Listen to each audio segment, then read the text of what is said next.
इसलिए हदीस में सरकार दो आलम सल्लल्लाहु अलैहि वसल्लम फरमाते हैं कि सांपों के साथ जब से वहाँ जन्नतों के अंदर एक वक्त में इकट्ठे थे, लेकिन जब से आपस में दुश्मनी और अदावत सांपों के साथ हमारी पैदा हुई है, अब उसके बाद दोबारा सुलह का कोई सवाल ही नहीं। अब दोबारा सुलह हो नहीं सकती। इसलिए फरमाया अगर कोई सांप को देख ले और खौफ की वजह से उसको अगर कत्ल ना करे तो फरमाया उसका हमारे साथ कोई वास्ता नहीं। खौफ की वजह से सांप को छोड़ देना कि ना मारे, नहीं, बल्कि उसको कत्ल करो, कत्ल करो, जहां देखो उसको कत्ल करो।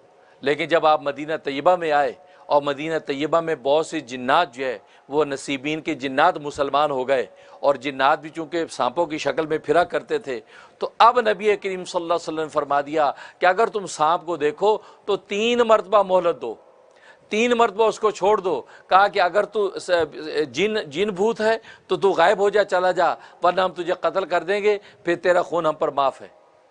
फरमाया कि फिर दोबारा नजर आ जाए, फिर ये मोहलत दो, फिर नजर आए, फिर मोहलत दो। 3 मरतबा मोहलत देने के बाद अब उसको कत्ल कर दो, क्यों? फरमाया ये शैतान है, ये गोया कि वो मुसलमान जिन्नात में से नहीं है, ये शैतान है, लिहाजा इस शैतान को अब कत्ल कर दो। तो आज भी यही हुक्म है कि सांप अगर निकल आए तो उसको मोहलत दो। अब ज़ाहिर के लिए अब ज़माने का तमद्दुन बदल गया है, हालात बदल गए हैं, कैफियत मुख्तलिफ हो गई हैं। अब अगर घर में सांप निकल आए, अब आप 3 मरतबा घर में छोड़ दें उसको, फिर आप खुद तो घर में नहीं रहेंगे। अब हालात तो यही है। हाँ, घर में सांप को छोड़ दिया, बेसमेंट में घुस गया, ऊपर चला गया, बेडरूम में चले गया, पर छत्ती में छुप गया, अपना नींद आ रही है ना खाने को, पता नहीं कहाँ से निकल आए, ये होगा ना। इसलिए उलमा ने लिखा है कि आज भी अगर सांप मिल जाए आप उसको उस वक्त छोड़े नहीं, उसी वक्त ये अल्फाज कह दें कि देख अगर तू कोई जिन भूत है तो गायब हो जा है, और अगर तू ना हुआ तो हम तुझे कत्ल कर देंगे और तेरा खून हम पर माफ़ है। ये कहकर आप उस पर हमला करें, ये कहकर हमला करें। अगर वाकई जिन्नात में से होगा तो गायब हो जाएगा और आप के ऊपर उसका कोई खून नहीं आएगा। लेकिन अगर वो उनमें से नहीं होगा, वो गायब नहीं होगा और वो कत्ल हो जाएगा, कत्ल हो जाएगा। और अगर जिन्नात में से हुआ और गायब ना हुआ और इस कहने के बाद कत्ल हो गया तो फिर भी आपसे खून हदर हो जाएगा, आप पर उसकी कोई जिम्मेदारी नहीं आएगी। इसलिए आपने बहुत से वाक़यात देखे सुने होंगे, और अल्लामा सयूती रहमतुल्लाह अलैह ने जब वो जिन्नात की तारीख़ जिन्नात के अंदर बड़े वाक़यात लिखे हैं कि बहुत से लोगों ने घरों में जिन्नात सांप को मार दिया, पता चला सांप को नहीं मारा था, वो किसी शैतान और जिन को मार दिया था, और जिन की सारी नस्लें जब उनको बर्बाद करने पर तुल गई। ऐसे वाक़यात हुए हैं।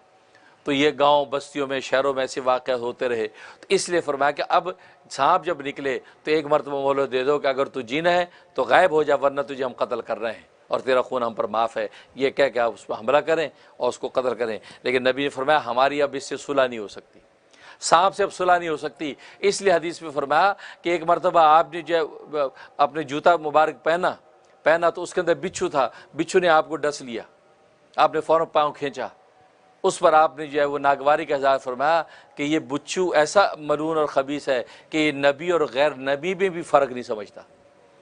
यानी ज़ालिम ने नबी को डस लिया। तो उसके बाद से आपने फरमाया कि जब भी नमाज की हालत में अगर खड़े हैं और वो सांप निकल आया या बिच्छू निकल आया, अब नमाज की हालत में उसको कत्ल करें।